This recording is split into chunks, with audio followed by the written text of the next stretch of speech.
Assalamualaikum warahmatullahi wabarakatuh. Hai sahabat hikmah yang beriman. Sebagai seorang muslim yang beriman dan bertakwa kepada Allah Subhanahu wa taala, tentunya kita tidak akan pernah terlepas dari ibadah. Selalu banyak kesempatan bagi kita untuk melakukan ibadah kepada Allah Subhanahu wa taala dalam keadaan apapun, dimanapun, dan kapanpun kita mau melakukannya. Baik itu ibadah secara langsung kepada Allah seperti sholat, puasa, zakat, naik haji, maupun ibadah melalui sesama manusia seperti tolong-menolong, berkata jujur, menepati janji, dan berbuat baik kepada orang tua, dan lain sebagainya. Pada kesempatan kali ini, Mimin akan mengulas tentang salah satu ibadah yang sangat mudah untuk dilakukan, namun keutamaannya sangat luar biasa. Bahkan, barang siapa yang senantiasa melakukan ibadah tersebut, Allah Subhanahu wa taala menjanjikan kebahagiaan kepada orang tersebut setelah kematian datang kepadanya. Tanpa berlama-lama, mari kita langsung saja pada inti pembahasannya. Namun sebelum dilanjut, mari kita sama-sama membangun channel ini dengan menekan tombol subscribe dan lonceng notifikasinya. Lalu like, komen, dan share video ini jika menurut kalian bermanfaat. Mari kita bersama-sama menebar kebaikan dan berbagi pengetahuan.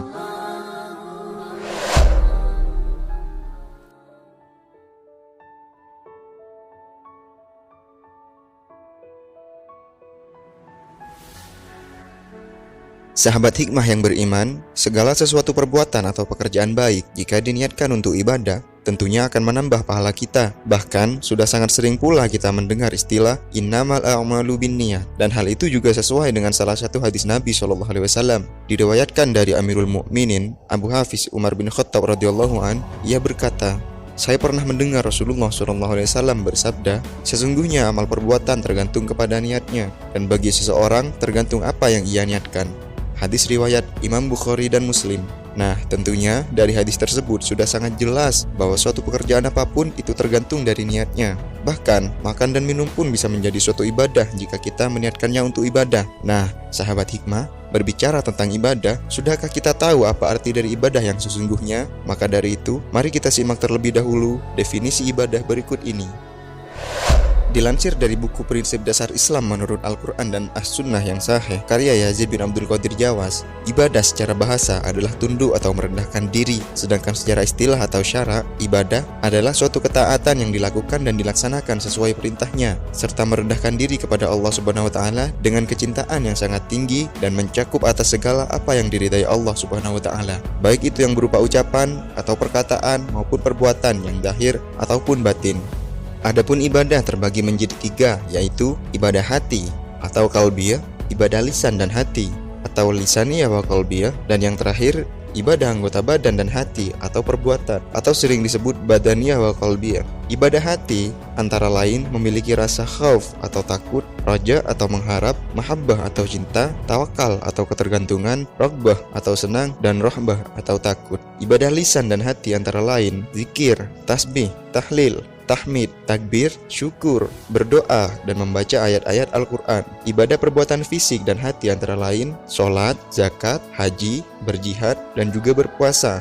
Sahabat hikmah yang beriman, kita sebagai umat muslim sangat diharuskan untuk beribadah kepada Allah Subhanahu wa taala. Sebagaimana firman Allah dalam surat Ad-Dariyat ayat 56-58, "Aku tidak menciptakan jin dan manusia melainkan agar mereka beribadah kepadaku. Aku tidak menghendaki rezeki sedikit pun dari mereka, dan aku tidak menghendaki agar mereka memberi makan kepadaku. Sesungguhnya Allah dialah Maha Pemberi rizki yang mempunyai kekuatan lagi sangat kokoh." Quran surat Az-Zariyat ayat 56-58. Dalam ayat tersebut, Allah Subhanahu wa taala memberitahukan bahwa hikmah penciptaan jin dan manusia adalah agar mereka melaksanakan ibadah hanya kepada Allah Subhanahu wa taala, dan sesungguhnya Allah Maha Kaya, tidak membutuhkan ibadah mereka atau jin dan manusia, akan tetapi merekalah yang membutuhkannya. Dan karena ketergantungan mereka kepada Allah, maka barang siapa yang menolak beribadah kepada Allah, ia adalah sombong, dan siapa yang beribadah kepadanya tetapi dengan selain apa yang disyariatkannya, maka ia adalah mubtadi atau pelaku bid'ah. Dan barang siapa yang beribadah kepadanya hanya dengan apa yang disyariatkannya, maka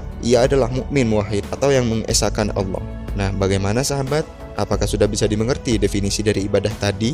Selanjutnya, mari kita ulas tentang salah satu ibadah yang sangat besar pahalanya jika kita melakukannya. Ibadah ini merupakan ibadah yang paling mudah untuk dilakukan tanpa harus menggunakan tenaga dan juga tidak memerlukan waktu yang lama untuk kita lakukan, akan tetapi bisa beriringan dengan kegiatan yang kita lakukan sehari-hari. Dan tentunya tidak menyita kesibukan kita ya sahabat. Hanya saja sangat disayangkan, banyak sekali orang-orang yang melupakannya, bahkan tidak menyadari bahwa ibadah yang sangat mudah dilakukan ini pahalanya sangatlah besar dan juga bisa memberi kebahagiaan setelah kematian.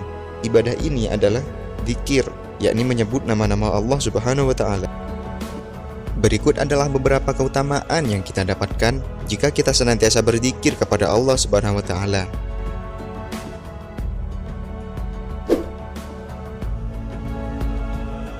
Yang pertama, yakni kebahagiaan setelah kematian. Ketika seorang muslim meninggal dunia, maka harta, istri, anak, serta kekuasaan semuanya sudah pasti akan ditinggalkannya. Tidak ada lagi yang bersamanya selain amal baiknya dan zikirnya kepada Allah Subhanahu wa Ta'ala.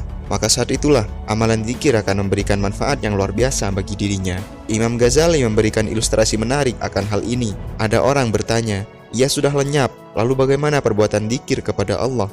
Apakah tetap kekal bersamanya? Imam Ghazali pun menjelaskan, sebenarnya ia tidak benar-benar lenyap, yang juga melenyapkan amalan dzikir. Ia hanya lenyap dari dunia dan alam syahadah, bukan dari alam malakut. Hal ini tertera dalam Al-Quran surat Al-Imran. Dan janganlah sekali-sekali kamu mengira bahwa orang yang gugur di jalan Allah itu mati. Sebenarnya mereka hidup di sisi Tuhannya, mendapat rezeki. Mereka bergembira dengan karunia yang Allah berikan kepadanya, dan bergirang hati terhadap orang yang masih tinggal di belakang yang belum menyusul mereka, bahwa tidak ada rasa takut pada mereka dan mereka tidak bersedih hati. Quran Surah Ali Imran ayat 169 dan 170. Keutamaan yang kedua, yakni senantiasa diingat oleh Allah Subhanahu wa Ta'ala. Di dalam Al-Quran, Allah Subhanahu wa Ta'ala berfirman, "Ingatlah kamu kepadaku, niscaya aku ingat pula kepadamu." Quran Surah Al-Baqarah ayat 152. Dalam hadis qudsi juga disebutkan, Allah Subhanahu wa Ta'ala berfirman, "Aku akan bersama hambaku selama ia mengingatku, dan kedua bibirnya bergerak karena aku." Hadis riwayat Baihaqi dan Hakim. Pantas jika kemudian sahabat Nabi Muhammad SAW, Mu'ad bin Jabal berkata, tidak ada yang disesali oleh penghuni surga selain waktu yang mereka lewatkan tanpa berzikir kepada Allah.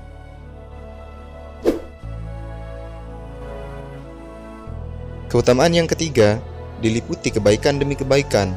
Rasulullah SAW bersabda, tiada suatu kaum yang duduk sambil berzikir kepada Allah Subhanahu wa Ta'ala, melainkan mereka akan dikelilingi oleh malaikat, diselimuti oleh rahmat, dan Allah akan mengingat mereka di hadapan makhluk yang ada di sisinya. Hadis riwayat Bukhari. Sementara itu hadis yang lain menyebutkan, tiada suatu kaum yang berkumpul sambil mengingat Allah Subhanahu wa Ta'ala, di mana dengan perbuatan itu mereka tidak menginginkan apapun selain dirinya, melainkan penghuni langit akan berseru kepada mereka, bangkitlah, kalian telah diampuni, keburukan-keburukan kalian telah diganti dengan kebaikan-kebaikan. Hadis riwayat Ahmad.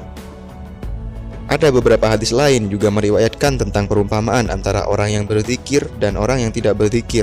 Dari Abu Musa al-Asy'ari radhiyallahu an, Nabi SAW bersabda, perumpamaan orang yang berzikir atau mengingat Rabb-nya dan yang tidak bagaikan orang yang hidup dan orang yang mati. Hadis riwayat Bukhari. Kemudian hadis berikutnya, perumpamaan rumah yang disebutkan nama Allah di dalamnya dengan yang tidak bagaikan orang yang hidup dan orang yang mati. Hadis riwayat Muslim.